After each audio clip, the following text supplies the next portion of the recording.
Հետևորդներիցս մի քանիսը հարցրել էին փոքրահասակ երեխայի թքելու մասին։ Մասնավորապես մեկը գրել էր, որ մի տարեկան 8 ամսական երեխան անընդհատ թքում է ու չգիտի ինչ անել, որպեսզի խնդիրը լուծի։ Ուրեմն այս տարիքային խմբում եւ ընդհանրապես փոքրահասակ երեխաների մոտ սովորաբար որոշումը կայացում է ինչ որ բան անելու կամ չանելու ըստ ծնողների կամ շրջապատում եղած մարդկանց արձագանքների։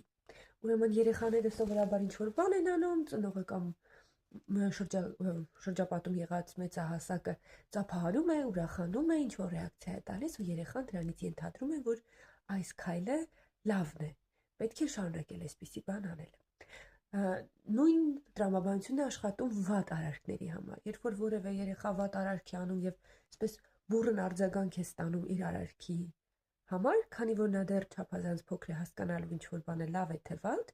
շարունակում է դա անել, քանի որ արձագանքը կար, որը այսպես իր մոտ ավելի ոգևորություն է առաջացնում տվյալ քայլը շարունակելու համար։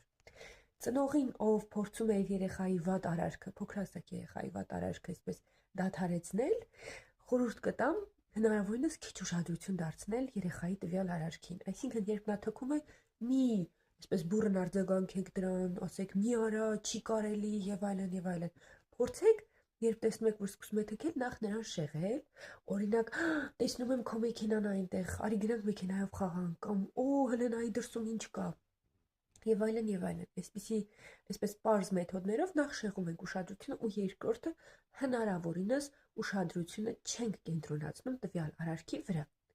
Այսինքն, եթե նա թքում է, տեսնում եք, փորձեք անտեսել դա։ Եթե այդ ընթացքում ինչ-որ ուրիշ բան կա, փորձեք ուշադրությունը շեղել ուրիշ բանի վրա։ Քույրը կամ եղբայրն այնտեղ միասին խաղանք, չգիտեմ, դրսում ինչ-որ բան է կատարվում, գնանք նայենք, ինչ-որ խաղալիք ենք տեսել եւ այլն եւ այլն։ Այսպես երեխայի ուշադրությունը կշեղվի եւ նա այլ նույն բուռն արձագանքը չի ստանա իր պահվածքի վերաբերմունքի համար, կամաց-կամաց պարզապես կմոռանա եւ էլ չի անի դա։